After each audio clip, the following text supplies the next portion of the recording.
Bienvenidos al podcast La historia ambiental y económica de la ganadería en Colombia. Hoy discutiremos el impacto de la ganadería en la historia de nuestro país entre 1850 y 1950, basándonos en los estudios de Van Ausdal y Echeverri. Exploraremos cómo esta actividad económica ha moldeado el paisaje, influenciado la economía y afectado las estructuras sociales y políticas de Colombia. Para empezar, hablemos sobre el artículo de Van Ausdal titulado Potreros, Ganancia y Poder, una historia ambiental de la ganadería en Colombia 1850-1950. Este artículo explora cómo la ganadería ha moldeado el paisaje colombiano y ha influido en la economía rural. Van Ausdal señala que la expansión de la ganadería tuvo un profundo impacto en la deforestación y en la configuración del territorio. Los potreros y pastizales reemplazaron grandes áreas de bosque, afectando la biodiversidad. Este proceso de transformación del paisaje comenzó a mediados del siglo XIX y se aceleró en la primera mitad del siglo XX. Imaginemos a Don Pedro, un ganadero de los llanos orientales en 1870. Con su machete, Don Pedro y sus peones despejaban hectáreas de selva cada día. La deforestación es vista como un símbolo de progreso y expansión económica. Sin embargo, al destruir el hábitat natural, Don Pedro no se da cuenta de que está alterando irreversiblemente el ecosistema. La ganadería se convirtió en una actividad económica dominante, generando riqueza y poder para los terratenientes. Esa riqueza y poder fueron esenciales para el desarrollo económico de varias regiones del país, pero también crearon desigualdades significativas. Una de las preguntas que se hacen es ¿por qué la ganadería tuvo tanto impacto en la economía colombiana? La respuesta es que la ganadería era una de las pocas formas de uso extensivo del suelo que permitía generar grandes ingresos sin una inversión significativa en infraestructura. Además, la demanda de productos ganaderos, tanto a nivel nacional como internacional, proporciona un mercado lucrativo para los terratenientes. La ganadería no solo impactó la economía a nivel local, sino que también tuvo repercusiones a nivel nacional e internacional. En regiones como los Llanos Orientales y el Magdalena Medio, la ganadería se expandió rápidamente gracias a las vastas extensiones de tierra disponibles. Los terratenientes invirtieron en la mejora de los actos ganaderos y en la implementación de técnicas modernas de cría y manejo de ganado, lo que aumentó la productividad y la calidad de los productos ganaderos. En las comunidades locales, la ganadería generó empleos y estimuló la economía, desde los peones encargados del manejo del ganado hasta los comerciantes que vendían productos derivados. Muchas personas dependían de esta actividad para su sustento diario. Las ferias ganaderas se convirtieron en eventos importantes, donde se comercializaban animales y se establecían conexiones comerciales, contribuyendo al dinamismo económico regional. Por ejemplo, en la ciudad de Villavicencio, la capital del Meta, las ferias ganaderas anuales atraían a compradores y vendedores de todo el país. Estos eventos no solo eran una oportunidad para el comercio, sino también para la socialización y el intercambio de conocimientos sobre técnicas ganaderas. La ciudad floreció económicamente, convirtiéndose en un centro neurálgico de la industria ganadera. En el ámbito internacional, Colombia se posicionó como un exportador importante de carne y cuero. Las políticas gubernamentales favorecían la exportación, brindando incentivos a los productores ganaderos. Esta apertura a los mercados internacionales no solo trajo divisas al país, sino que también colocó a Colombia en el mapa económico mundial como un proveedor confiable de productos ganaderos. En la década de 1930, el ganadero Don Carlos diversificó su negocio en el Magdalena Medio, exportando cuero de alta calidad a Europa. Esta exportación no solo le trajo grandes beneficios económicos, sino que también promovió el nombre de Colombia como productor de bienes de alta calidad. Don Carlos utilizó sus ganancias para invertir en infraestructura local, como la construcción de escuelas y hospitales, beneficiando a su comunidad. Sin embargo, esta prosperidad no fue compartida equitativamente. La concentración de tierras en manos de unos pocos terratenientes aumentó la desigualdad económica. Mientras los grandes terratenientes acumulaban riqueza y poder, los pequeños campesinos y trabajadores rurales luchaban por sobrevivir. La brecha entre ricos y pobres se amplió, perpetuando un ciclo de pobreza en las áreas rurales. La desigualdad económica también tuvo efectos sociales significativos. Las comunidades rurales que no tenían acceso a la tierra ni a los recursos necesarios para participar en la industria ganadera quedaron marginadas.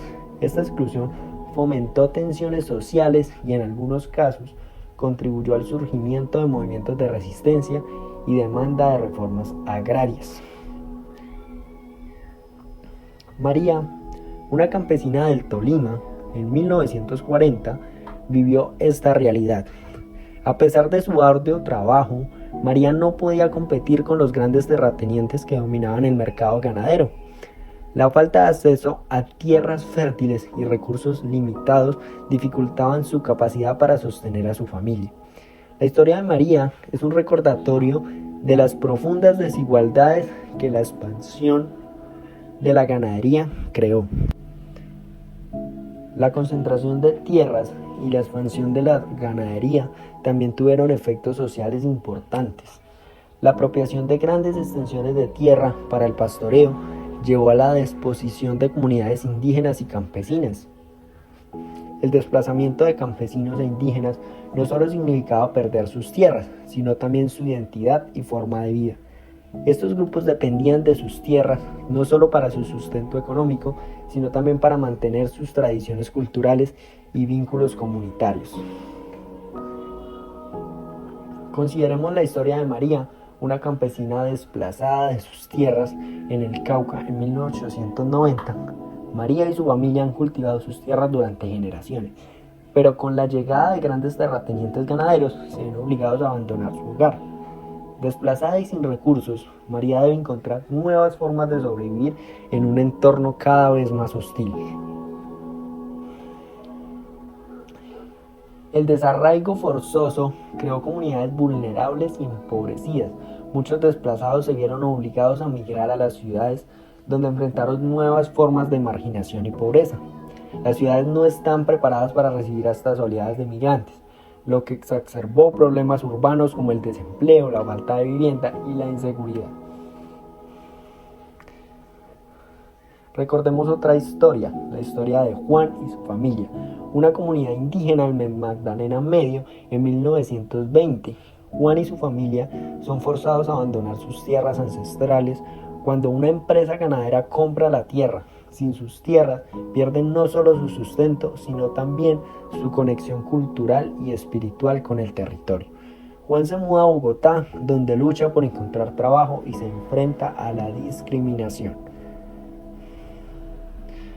La desigualdad en el acceso a la justicia también fue un problema significativo, ya que los campesinos y comunidades indígenas desplazados rara vez tenían los recursos necesarios para defender sus derechos legales ante los tribunales. Las leyes y políticas estaban sesgadas a favor de los terratenientes y empresas ganaderas, lo que dificultaba que los afectados obtuvieran reparación por las injusticias sufridas. Analicemos el caso de Rosa, una líder indígena en el Chocó en 1930. Rosa lidera una resistencia pacífica contra la expropiación de tierras indígenas para la ganadería. A pesar de presentar pruebas contundentes de la ocupación ilegal de su territorio ancestral, Rosa y su comunidad son ignorados por las autoridades locales y los tribunales. Su lucha por la justicia se ve obstaculizada por la corrupción y la discriminación. Teniendo esos ejemplos presentes, ahora pasemos a discutir el artículo de Echeverry titulado Ganadería, Políticas Estatales y Transformaciones Regionales en Colombia, 1920-1950. Este estudio examina cómo las políticas estatales influenciaron la expansión de la ganadería y las transformaciones regionales en Colombia durante el periodo entre guerras. Echeverry destaca el papel fundamental del Estado en el fomento de la ganadería a través de políticas de colonización y desarrollo rural. Durante las décadas de 1920 y 1930, el gobierno colombiano implementó programas de colonización en áreas fronterizas y despobladas, ofreciendo tierras a colonos y empresas ganaderas. Estos programas incluían subsidios para la adquisición de tierras, préstamos agrícolas a tasas bajas y exenciones fiscales para la importación de maquinaria y equipos ganaderos. El Estado también construyó infraestructura básica como carreteras y ferrocarriles para facilitar el transporte del ganado y productos derivados. Estas políticas estatales tuvieron un impacto significativo en las regiones periféricas de Colombia, como los llanos orientales y la Amazonía. La colonización promovió la ocupación del territorio y la integración de estas áreas al mercado nacional. Sin embargo, también planteó desafíos en términos de sostenibilidad ambiental y derechos de las comunidades locales. Por ejemplo, en la década de 1940, la familia García emigró de Antioquia a los llanos orientales como parte de un programa de colonización. Con el apoyo del gobierno, establecieron una granja ganadera y prosperaron en su nueva tierra. La familia García se convirtió en un ejemplo de éxito en la colonización, pero su crecimiento también generó tensiones con las comunidades indígenas y campesinas vecinas. A medida que la ganadería se expandía, surgían conflictos por el uso de la tierra y recursos naturales. La deforestación, la contaminación del agua y la pérdida de biodiversidad eran preocupantes, cada vez más urgentes. Además, la colonización y el desplazamiento forzado de las comunidades indígenas y campesinas planteaban serias cuestiones sobre la justicia social y los derechos humanos. Una de las preguntas que se plantea en este tipo de situaciones sería: ¿cuál fue el papel del Estado en la expansión de la ganadería en Colombia durante el periodo de entreguerras? La respuesta a esto es que el Estado desempeñó un papel activo en la promoción y el apoyo a la ganadería a través de programas de colonización, subsidios y exenciones fiscales. Estas políticas contribuyeron al crecimiento de la industria ganadera, pero también plantearon desafíos en términos de sostenibilidad ambiental y justicia social. En resumen, la ganadería ha tenido un impacto profundo en la historia económica, social y ambiental de Colombia entre 1850 y 1950. A través de la expansión de la actividad ganadera, se transformaron paisajes, se generaron riquezas y poderes concentrados, pero también se crearon desigualdades económicas y sociales y se enfrentaron desafíos ambientales. Al reflexionar sobre estas lecciones del pasado, podemos informar las decisiones políticas y económicas del presente y del futuro para promover un desarrollo más equitativo y sostenible. Y esto fue todo. Gracias por acompañarnos en este viaje a través de la historia ambiental y económica de la ganadería en Colombia. Hasta la próxima.